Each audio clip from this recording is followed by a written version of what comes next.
اچھا سر، آج آپ نے جو پاکستانی ہیں گوانتانامو بے میں قید ہیں ان کا معاملہ سینٹ کی قائمہ کمیٹی میں اٹھایا، تو اس حوالے سے ہمارے ناظرین کو تھوڑا سا بریف کیجیے سر۔ آج میں نے گوانٹانامو بے کے 2 قیدی، ویسے تو یہ معاملہ میں تقریباً 2 سال سے اٹھا رہا ہوں سینٹ آف پاکستان میں، اور ان کوششوں کے نتیجے میں ایک 75 سالہ پاکستانی سیف اللہ پیراچا وہ گزشتہ ماہ پاکستان واپس آ گئے 18 سال کے بعد۔ اب 2 پاکستانی غلام ربانی اور احمد ربانی، ایک کی عمر 52 سال ہے اور دوسری کی 54 سال ہے، وہ گوانٹانامو میں قید ہیں، اور بغیر کسی ٹرائل کے، بغیر کسی مقدمے کے، بغیر کسی ثبوت کے قید ہیں۔ ان کو $5000 میں پاکستانی حکام نے امریکہ کو فروخت کر دیا تھا، اور ان سے کہا تھا کہ یہ ایک حسن گل ٹیررسٹ جن کے جو امریکہ کو مطلوب تھا یہ وہ ہیں۔ بعد میں امریکیوں نے خود حسن گل کو پکڑ لیا، تو یہ بیچارے 20 سال سے وہاں پہ قید ہیں۔ پہلے تو یہ حکومت پاکستان یہ تسلیم نہیں کرتی تھی کہ پاکستانی شہری ہے، میں نے ان کے CNIC اور ساری ڈیٹیل جو ہیں وہ نکالی ہیں، اب انہوں نے ایکسیپٹ کر لیا ہے، اور اب یہ کہہ رہے ہیں کہ یہ انشاءاللہ جنوری کے دوسرے ہفتے میں پاکستان آ جائیں گے۔ اچھا سر، آج کمیٹی میں اس پہ کیا ڈسکشن ہوئی؟ کمیٹی میں نے اس پہ یہ ڈسکشن کی، میں نے کمیٹی کے سامنے یہ بات رکھی کہ سب سے پہلے تو ان کو پاکستان فوری طور پر لائے جائیں، اس کے بعد امریکہ سے تاوان کا مطالبہ کیا جائے، معافی کا مطالبہ کیا جائے کہ ہماری شہریوں کو بغیر کسی مقدمے کے، جن کو خود امریکی عدالتوں نے انوسنٹ ڈکلیئر کیا ہے، انہوں نے 20 سال تک قید کے اندر رکھا، اس پہ معافی اور جرمانہ حکومت پاکستان امریکہ سے مطالبہ کرے۔ اس کے ساتھ میں نے کمیٹی کے سامنے یہ بات رکھی کہ اس میٹر کو سپریم کورٹ بھی بھیجا جائے کہ جن لوگوں نے پاکستانیوں کو فروخت کیا، یہ تو غلاموں کی تجارت ہم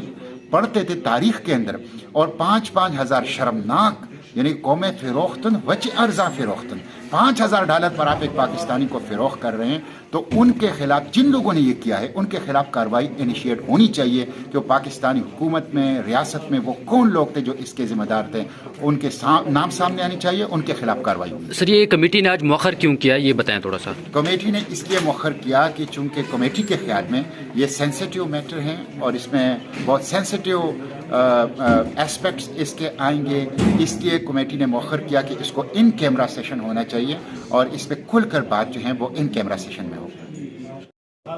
آج سر آپ نے کمیٹی میں وزیرستان بنو میں کچھ نوجوان قتل ہوئے تھے، ان کا معاملہ جو تھا کمیٹی میں آپ نے اٹھایا، ان کا ایک بھائی بھی یہاں پہ موجود تھا، تو اس حوالے سے ہمیں تھوڑا سا بتائیے۔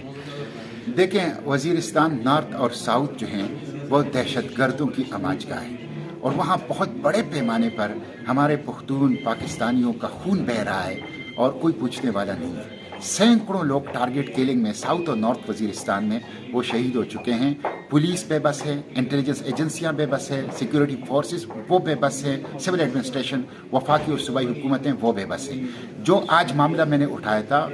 وہ 4 وزیرستان کے نوجوان، یوتھ آف وزیرستان کے نوجوان تھے، وہ جون کے اندر وہاں پہ ٹارگٹ کلنگ میں شہید کیے گئے تھے۔ ان کا معاملہ میں نے سینٹ میں اٹھایا تھا، جو آج اسٹینڈنگ کمیٹی کے ایجنڈے پر ڈسکس ہوا، اور اس میں RPO نے جو رپورٹ پیش کی، جو DIG نے جو رپورٹ پیش کی بنو، وہ بالکل ناقابل قبول تھی اور وہ غیر تسلی بخش تھی۔ اس لیے کمیٹی نے کہا کہ نارتھ اور ساؤتھ وزیرستان میں کتنی ٹارگٹ کلنگ ہوئی ہے، یہ ٹارگٹ کلنگ کیوں ہو رہی ہے، یہ ٹارگٹ کلنگ کیوں روکی نہیں گئی، اس ٹارگٹ کلنگ کو کیسے روکا جائے گا، کون لوگ اس میں انوالو ہیں، یہ ساری چیزیں ڈسکس ہونی چاہیے ایک ان کیمرہ سیشن کے اندر۔ اس لیے طے کیا گیا کہ آئندہ ان کیمرہ سیشن میں یہ ساری چیزیں ڈسکس ہوں۔ اچھا سر، ان نوجوانوں میں سے ایک نوجوان کا بھائی بھی یہاں پہ موجود تھا، تو کیا کمیٹی کے اندر کیوں اس کو اجازت نہیں دی گئی؟ دیکھیں، کمیٹی کے اندر مجھے اس پہ خود بھی حیرت ہے، پارلیمنٹ جو ہوتی ہے یہ عوام کا ہے، اور کمیٹیز جو ہیں وہ ایکسٹینشن آف دا پارلیمنٹ ہے، یہاں تو سب کو آنا چاہیے، سب کو بولنا چاہیے، اس لیے کہ یہ عوام کا ہے۔ تو مجھے خود بھی اس پہ حیرت ہوئی، لیکن پھر بھی بہرحال کمیٹی نے ان کو بولنے کی اجازت دی، اور میں اس پہ کمیٹی کا اور کمیٹی کے چیئرمین کا شکریہ ادا کرنا چاہتا ہوں کہ اس کے باوجود انہوں نے ان کو بولنے کی اجازت دی، انہوں نے وہاں پہ اپنی بات رکھی۔ اور یہ جو نوجوان آئے تھے جن کا بھائی جو ہے وہ شہید ہو گیا تھا، اس نوجوان کے والد صاحب بھی 2017 میں ٹارگٹ کلنگ میں شہید ہو گئے تھے۔ آپ اندازہ کر لیں، ایک گھر جس کا والد اور جس کا بیٹا ٹارگٹ کلنگ میں شہید ہو جائے، کتنا دکھ ہے جو وزیرستان کے ہر گھر میں ہے، کتنا دکھ ہے جو وزیرستان کے ہر محلے اور ہر گاؤں میں ہے اس دکھ کا احساس وفاقی اور صوبائی حکومت کا نہیں ہے، اس درد کا احساس ذمہ داروں کو نہیں ہے۔ میں چاہتا ہوں یہ درد جو وزیرستان کے ہر گھر میں ہے، وزیرستان کی مٹی پر ہے، وزیرستان کے ہر گاؤں میں ہے، اس درد کو پارلیمنٹ کے سامنے پیش کروں اور پارلیمنٹ اس کو کمپلینٹ کرے، پارلیمنٹ اس کا احساس کرے اور اس ٹارگٹ کلنگ کو اور خون بہنے کو روکے۔ تو سوات کے ایک نوجوان کا ذکر کیا کمیٹی میں جس کو ٹارگٹ کیا گیا، اس کی تفصیل تھوڑی ہمارے ساتھ شیئر کیجیے۔ دیکھیے یہ سوات میں واقعہ ہوا تھا، رحیم آباد پولیس اسٹیشن کے حدود میں انگرو ڈیرے ایک علاقہ ہے وہاں پہ، اور ایک فیک انکاؤنٹر تھا، اور اس فیک انکاؤنٹر میں ایک باپ اور ان کے بیٹے کو قتل کر دیا گیا، اور